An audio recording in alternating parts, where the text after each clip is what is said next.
Welcome to this, the latest episode in Movie Mayhem, the sub-channel on the little YouTube show. However, this time out, we're looking at the small screen. It's called Movie Mayhem because it's just a name I've had for various blogs, written review columns, news columns over the last couple of decades. I just like the name, so it stuck. But it looks at all aspects of entertainment, and today it's a small screen as I run you through some cancelled TV shows outside of the obvious ones like Firefly that you should take the time to binge watch and get your way through. Because they're cancelled, you know, they have a beginning and an end.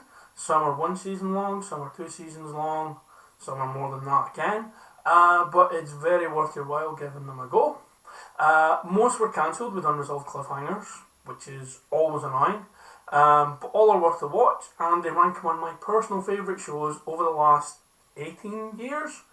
First is a TV show called Alcatraz, which had a really good premise. It's from J.J. Abrams, who's obviously done a lot of great work over the years, and it basically ran on Alcatraz prison. As we all know, in real life, Alcatraz was closed in the 60s, 1963 to be exact, and just obviously it was closed. It's now a tourist attraction.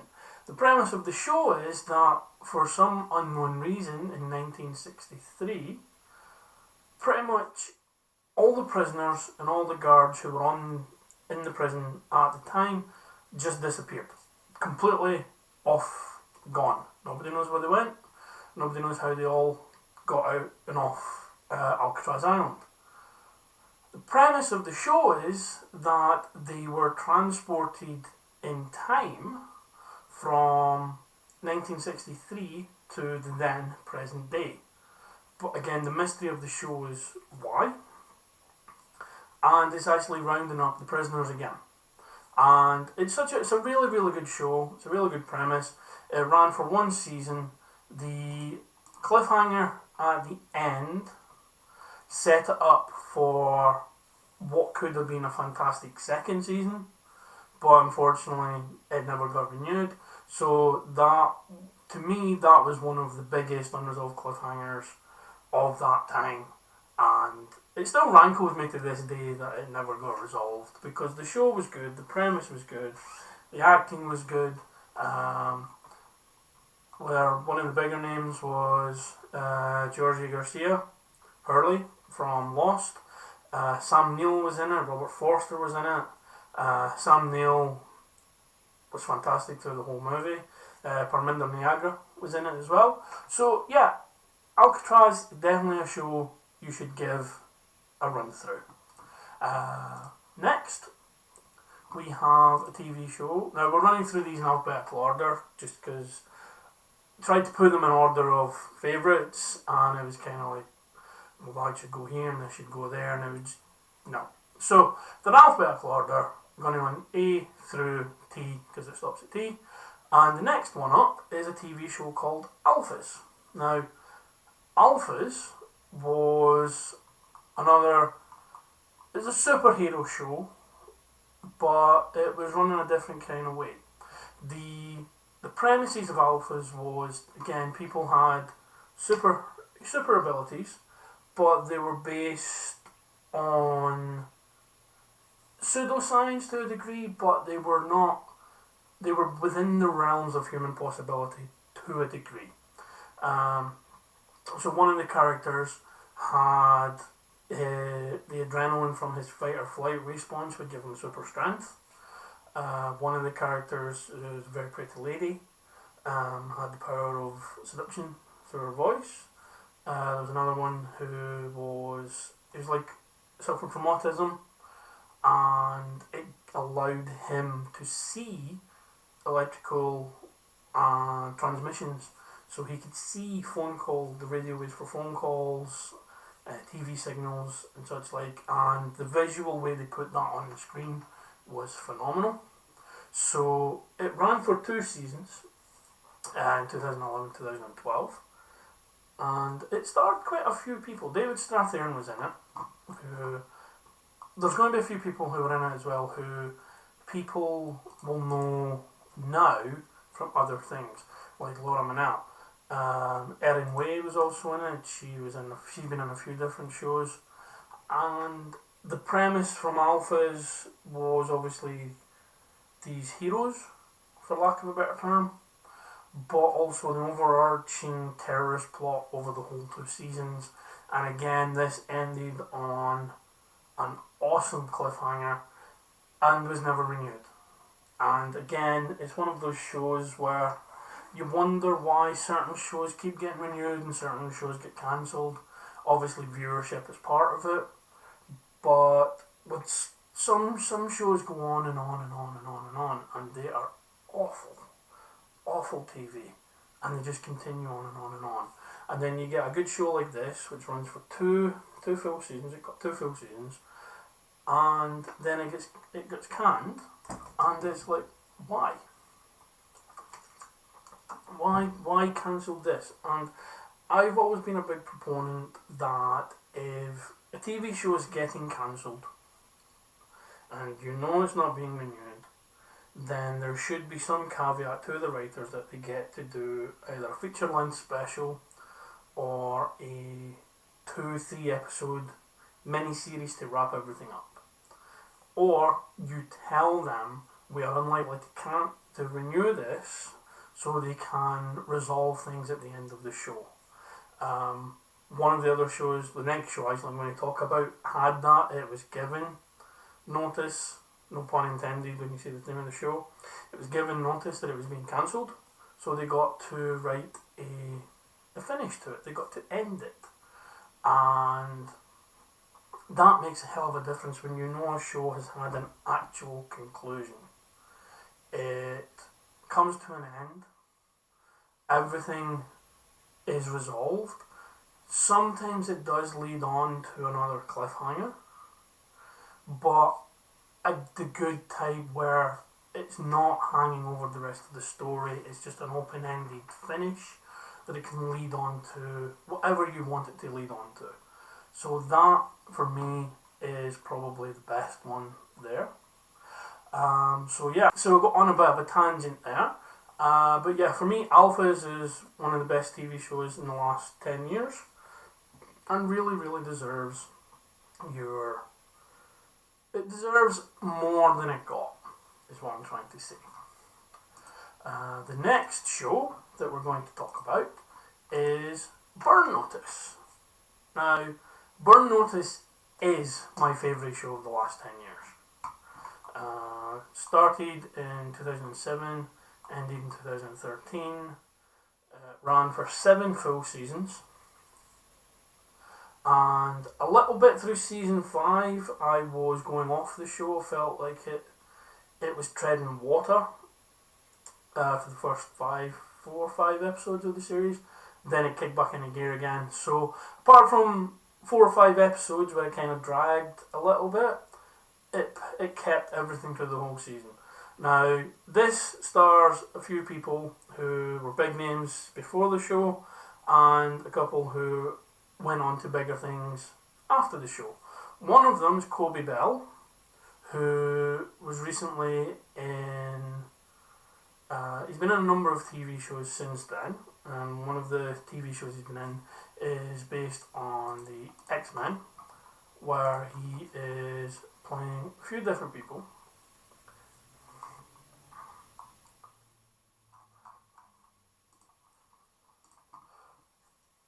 One of those people is Kobe Bell, who I love in Burn Notice, and when he turned up in The Gifted, which is another TV show where I'm looking forward to season 2 of that.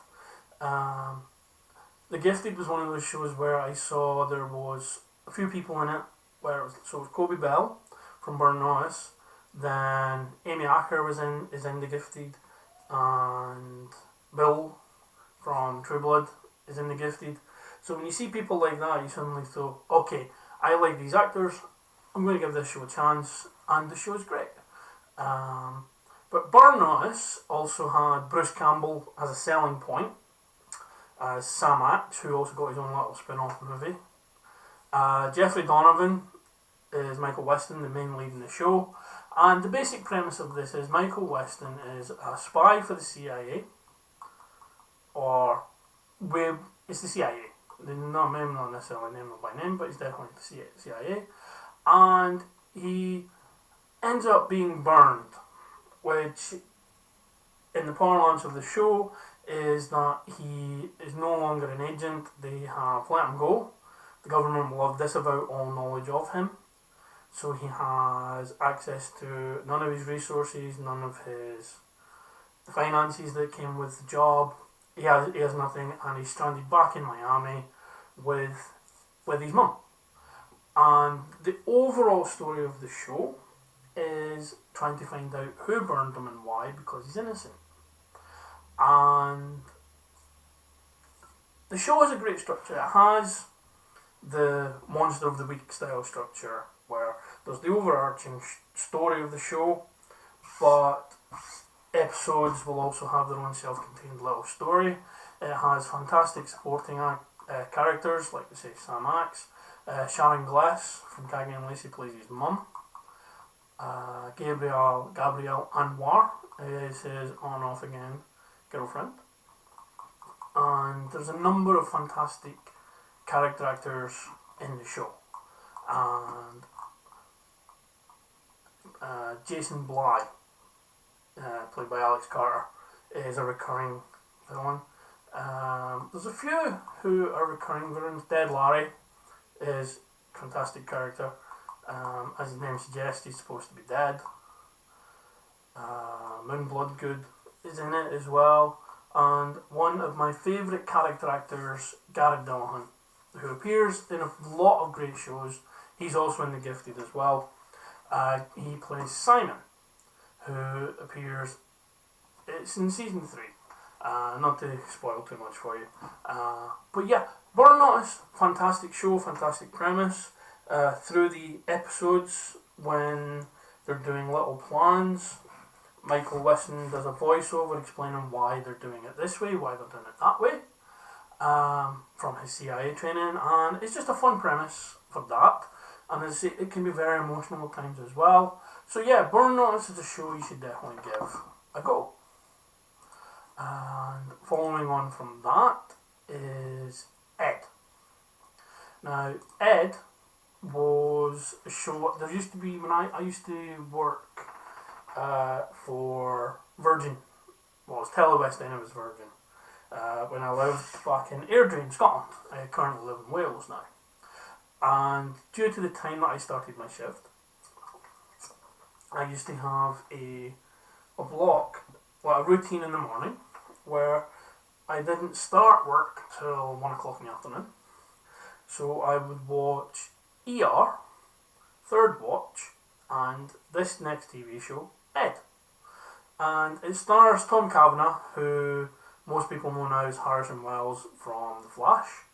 And he plays a person called Ed, who basically, he's a lawyer who leaves New York to go back to his old town of Stuckyville, and he buys a bowling alley and sets up a law firm in the back room of the bowling alley, where he doesn't really charge anyone. And it's just a fun show. It's not like an action show, it's just a relationship growing show, and it was just a nice, easygoing comedy show, especially from that era. It was 2000 to 2004, around 4 seasons, and it's just a good fun show. Now, I'm not selling it fantastically well here, but you really should give it a go. It's just a really, really fun television show that you can get yourself behind. Say there was 4 seasons, 22 episodes in the first 3, 17 in the last one. Considering it was being cancelled, so they cut it short. They got to finish it, which is good. And it's just, you don't have to worry. You will, 9 times out of 10 when you watch this, you will walk out with, you'll turn the episode off with a smile on your face. And sometimes that's all you can ask for. Following on from that, we're still in the letter E with a show called The Event. And this is another show. There's a lot of these shows where you go back now, you'll go, oh, it's him, oh, it's her. Because they're big name people now who maybe weren't so big then. Now, in this show, there's a number of different things that's going on. The main thing is basically the plot is that not long after World War II, an alien spaceship crashed. And a number escaped the site of the crash. A lot of the aliens did not. So the aliens have been not held hostage or held prisoner as such, but they have been kept in isolation, and at this point in time we've caught up with the we've caught up with the aliens who escaped and are now plotting to free their people from their captivity. That is The Event. And it only ran for one season, ran one full season, ended on another cliffhanger to a degree. Stars a number of people who again went on to bigger things. Jason Ritter's in there, Laura Innes, Taylor Cole, Clifton Collins Jr., who has appeared in a number of different things, and Blair Underwood, who also was in Agents of S.H.I.E.L.D. And again, it's a show where certain things happen, certain people are involved, there's double crosses, and it's just another good premise for a show where it's similar premise to shows before. Aliens have landed, they're among us, the government knows about it, the people don't, but it's done in a very good way. It's very well acted. You sympathise and empathise with both sides of the argument, and you're, in a way, you're wanting both sides to win. It's just a really, really good show. It's really well done, and I recommend you watch it. Similarly, there's a show called Flash Forward, which I'll get to in a second, which had another out there premise and only ran for one season, where it could have went on. That in itself did get a conclusion, but we'll talk about that in a second, because the next show we're going to talk about is, it was a spin-off from Bones, and it's called The Finder. And it's just a very well acted show. It had Michael Clark Duncan in it, so I always like him in things, and Jeff Stutz as Walter Sherman, who is known as the Finder. He can find anything. And the premise of the show is he uses a thing called Walter Math, which is how his brain works. He had a brain injury. He was in the army, had a brain injury during the Iraq War due to a roadside bomb, an IED, and he was the only one who survived from his unit. So he's paranoid, but his mind works in a very unique way that he can put things together and he can find anything or anyone. One of the running jokes is, because of what he's done, he's owed favours by pretty much everyone that he can call in. It's kind of like a Deus Ex Machina. That was easy for me to say. But it works in the way the show puts things together. And again, it's a fun show, a lot of fun, a lot of comedy in it, with some serious undertones with regards to PTSD and how it affects people. Only ran for 13 episodes. The full first season is amazing.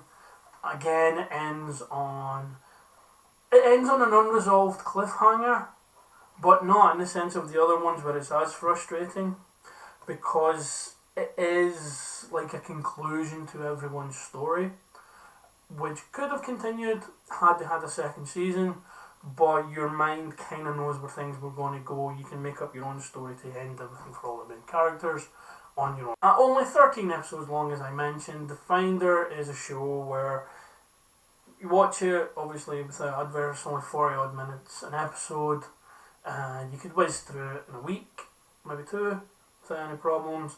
But it deserves to be seen, and I suggest you give it a go. The late Michael Clark Duncan obviously passed away, so it's a nice little tribute to him because he's great in it. And that is The Finder. Moving on, we're sticking with F. There's a show called Flash Forward. And again, this only ran for one season. Has a lot of big names in it, or people who became big names. Joseph Fiennes, John Cho, Jack Davenport, Peyton List, Courtney B. Vance, Sonia Valga. And the premise for this show, again, it's another high concept show, is the entire world blacks out. And they see their own future just through their own eyes. They see 6 months from now. They see a flash forward 6 months into the future. Not much. They see like 10-15 minutes of that future before they wake back up in the current day. But obviously everyone in the world had it, so there's a bit of a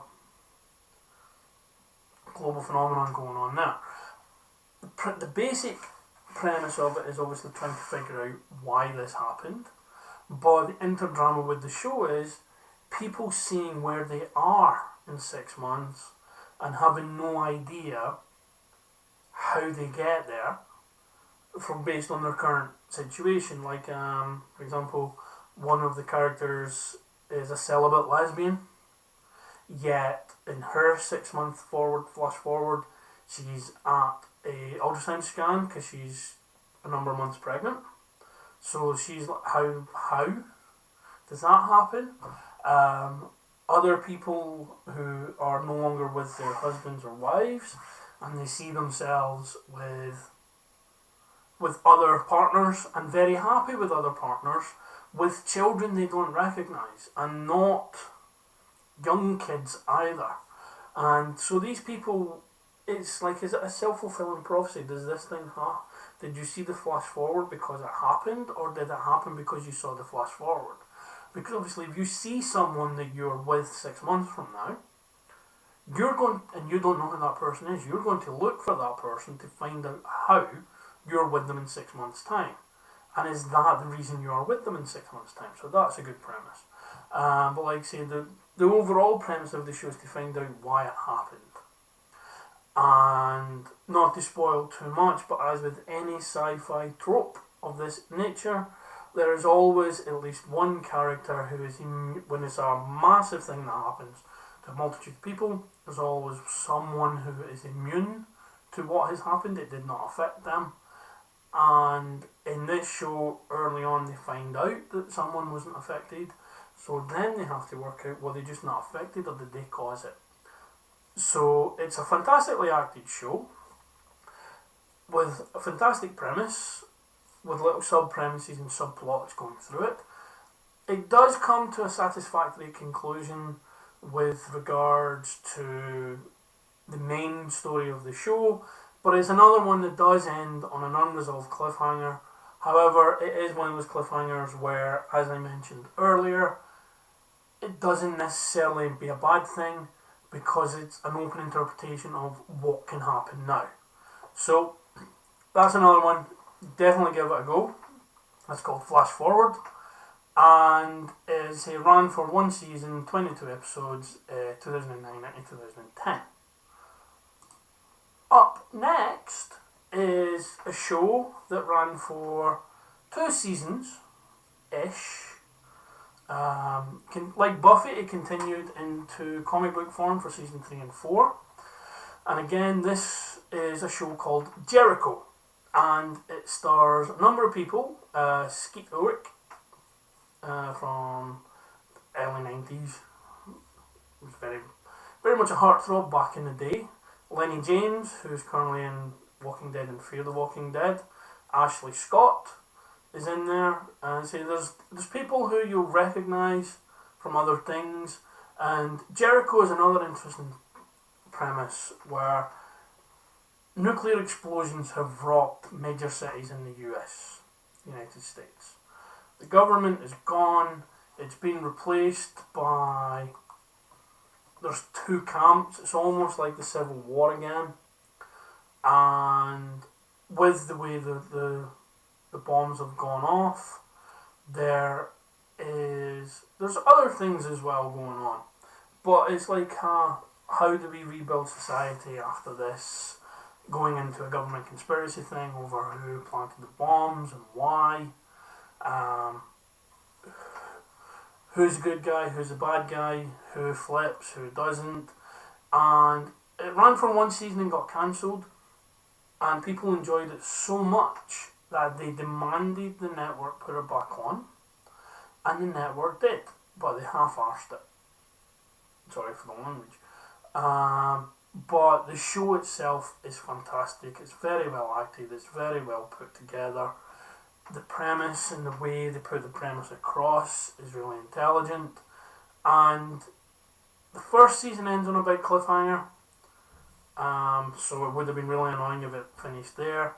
The second season ended on another big cliffhanger, but more of a this is how things could open up. Again, I've mentioned that a few times here. Again, they knew it was unlikely to get a second series because they had to fight for the first to get. It was unlikely to get a third series because they had to fight to get the second one. They kind of finalised everything that was going on initially and then opened it up to this wider story where you could interpret it any way you wish to. And they released comics running through, which would be season 3 and season 4, which allowed it to grow in such a way. So if you're interested in following up on it, you can always do that as well. Following that is a TV show called Joan of Arcadia. Now, Joan of Arcadia it's an interesting premise again. It has one of the best theme songs, One of Us, by Joan Osborne. Basically, the premise is there's a girl who speaks with God, and God appears to this girl in a variety of human guises. It's not overly religious. The premise makes it sound like it may be. It's just a nice little fantasy. There's some mystery, drama, and again, it's like a lot of these shows where there's an overarching thing over the whole series, but there's individual episodes, and it's like a lot of shows where an event is going to happen. In this case, literally, God gives someone information to prevent this thing from happening. Sometimes it's cryptic, sometimes it seems like what the outcome isn't good. But in one of the more dramatic episodes, because God rarely explains what would have happened had Joan of Arcadia not got involved. One episode he does explain why, because the outcome seems really, really bad, but had this not happened, the outcome would have been much, much worse. But basically, yeah, the show is just a case of Joan. She speaks to God. God says, this is a thing you need to do. Doesn't give any other explanation as to why. Seems really weird and strange what's been instructed. But Joan does it, and the show spirals from there. It stars Amber Tamblyn. Also has Joe Mantegna, Mary Steenburgen, Jason Ritter again. So there's a lot of people in it again where you'll recognise them either from things they did before or things they're doing now where you go, oh, that is that person. And it ran for 2 seasons, and it's just a really, really, really good show. It's a family drama, and it's one of the shows where the family doesn't seem like a TV family. Seems like it's a proper, normal, well, as normal as God talking to you can be, family where they just talk things through. And that in itself is enough. It just lets them do what they can do, and God just jabbers away, appears, and there's a number of incarnations of God. God appears as a few different things over the course of the show, and Some of them are more popular than others. There's Cute Goth God, which a lot of people really like, and Cute Boy God. God appears as men, women, old people, young people, different races, different colours, everything in between. And yeah, give it a go. It's a lovely show. Following on from that, we have another one which is possibly my favourite show of all time. Burn Notice does take the title, but Person of Interest is that close behind. So yeah, the next show is Person of Interest. Stars Jim Caviezel, Michael Emerson, Amy Acker. Taraji P. Henson, who's making a huge name for herself at the moment, is also in it. Along with too many guest stars to mention. But the basic premise of this show is that Michael Emerson's character, Harold, has seemingly an unlimited amount of wealth. As things like this happen, Iron Man has an unlimited amount of wealth, hence why he can afford all his suits. Batman has an unlimited amount of wealth, hence how he can afford all his gadgets and suits. So in this case, Harold, Michael Emerson's character, has an unlimited source of wealth, and he created, along with a business partner, the Machine. And it was created after the September 11th attacks to try and prevent terrorist events in the future. And what the Machine actually learned to do was it didn't differentiate between minor threats and actual national security terrorist threats, so it would flag all them up. But what would happen is the people in charge of the Machine ignored the lower level threats, and Harold's character couldn't live with that.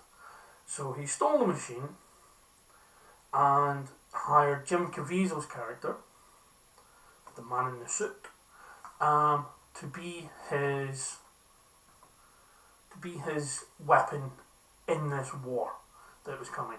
So Jim Caviezel plays John Reese, Mr. Reese, who is hired because he's a former Green Beret who's presumed dead, has all the military know-how, knows how to find, knows how to go undercover, various other things as well.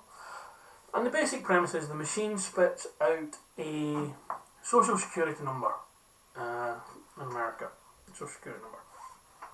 And that is the person of interest of the title.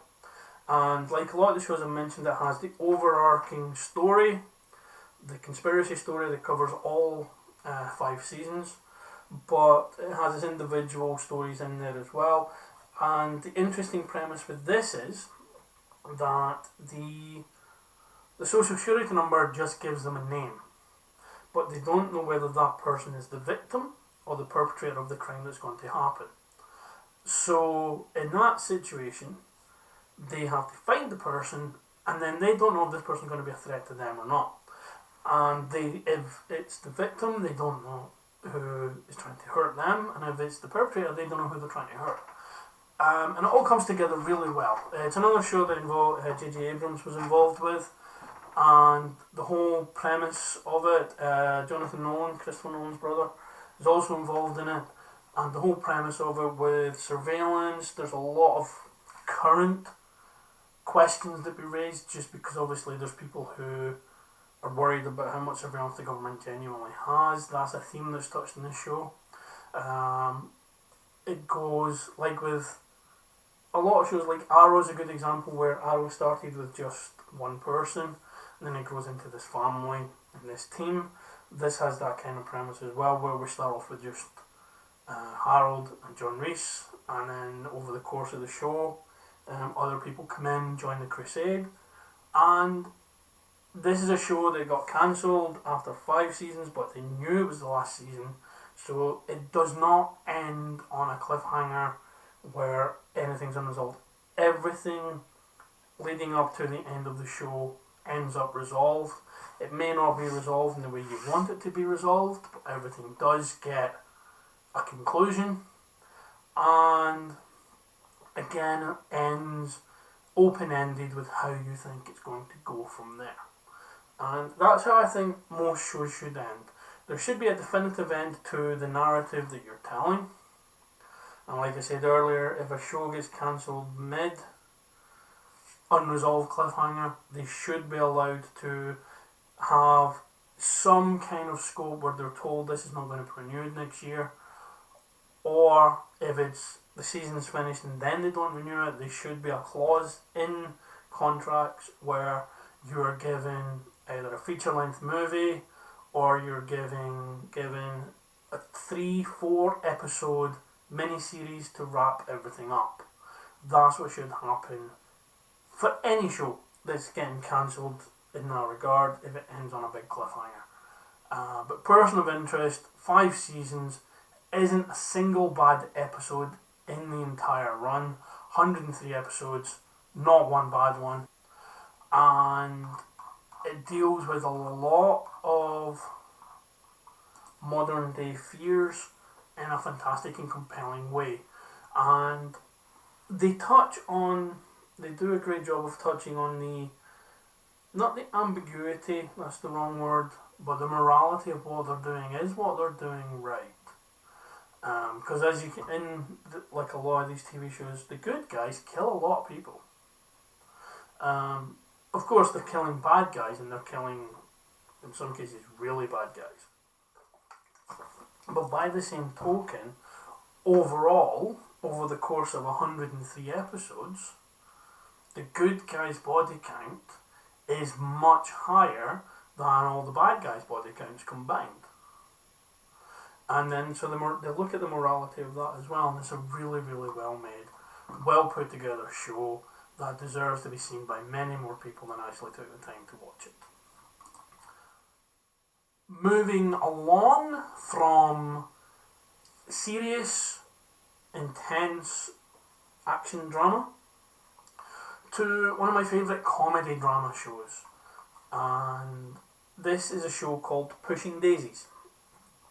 And in Pushing Daisies, it stars Lee Pace, who he's been in a few different things. He was Ronan the Accuser in the first Guardians of the Galaxy. He was Ronan the Accuser in that. He's also going to be bringing that character back in the upcoming Captain Marvel, which is set in the 90s. Coulson's going to be back in that as well. He's been in The Hobbit. He's done a few different things, Lee Pace. And this is where he came to prominence for a lot of people. It's a show called Pushing Daisies.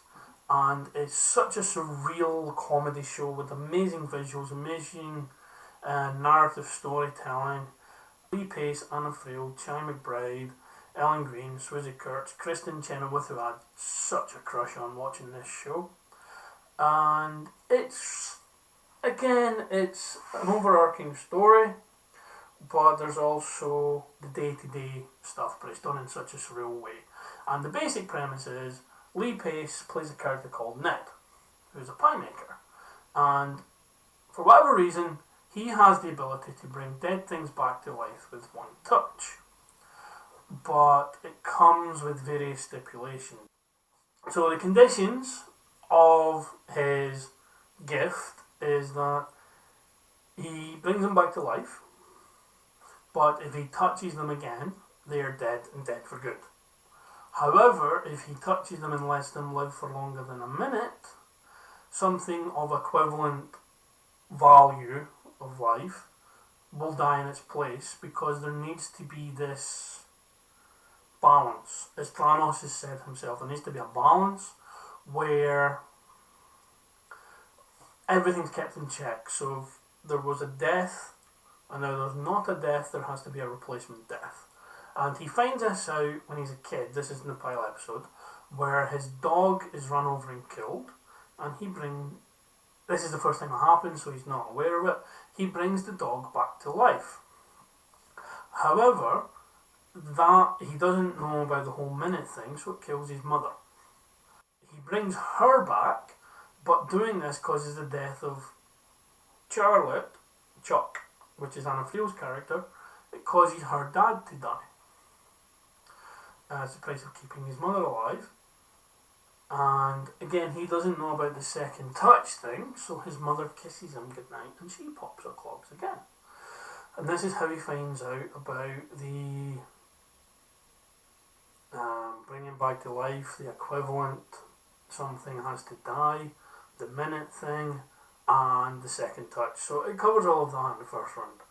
So the basics of the show is he has a pie shop, the pie hole, which he uses because he can buy ingredients and bring them to life. Like rotten ingredients and bring them back to the best status they can be, and that's how he has a fantastic pie shop. They team up with a private investigator, and what basically the gift is, what's the best way to solve a murder? Ask the victim. Ned has the ability to ask the victim. So, he brings them back to life, they question them about the murder, touches them again, they're dead for good, they can solve the murder. That's the basic premise of the show, but it is done in such a fantastic style. It's unique to this day. It's beautifully shot, a lot of green screen stuff to just give it that visual pop. Fantastic supporting characters, surreal stories. Just give it a go. Pushing Daisies is just one of the best TV shows that virtually no one has watched. 2 seasons, 22 episodes. You'll whiz through it. You'll thank me later.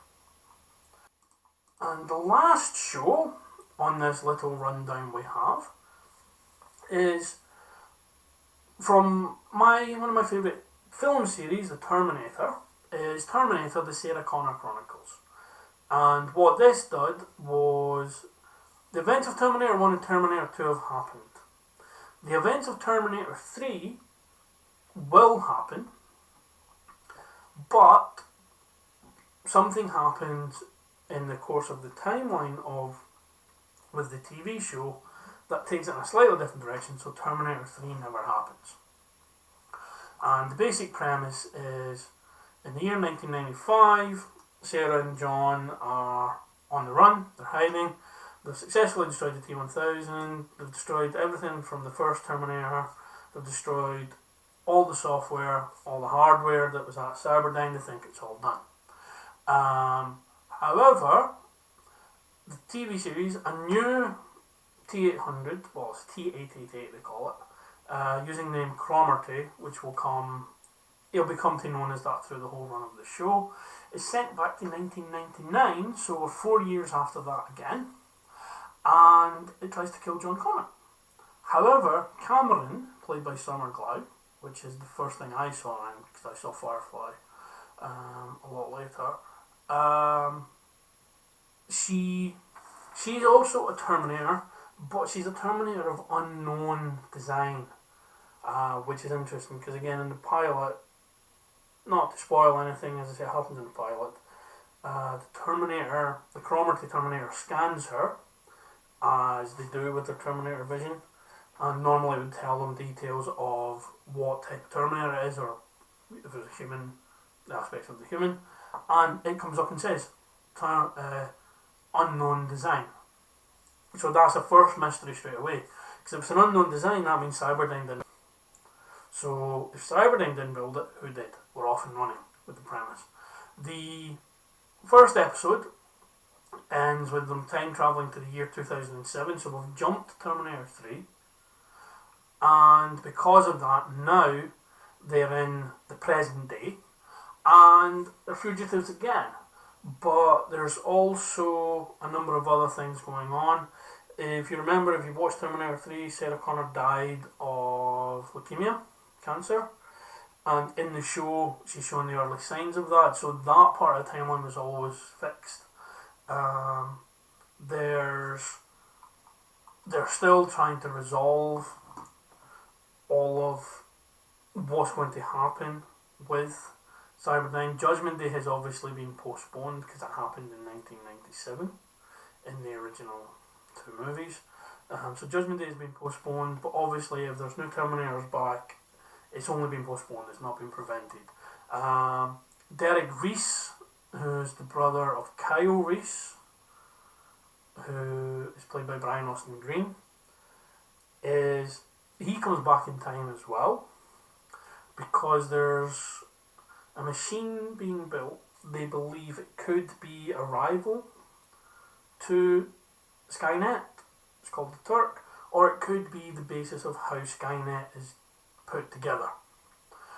So again, they're not 100% sure. Lena Headey is Sarah Connor. Thomas Dekker is John Connor. Gary Dillahunt, who I mentioned earlier, is one of my favourite character actors. He plays Cromarty.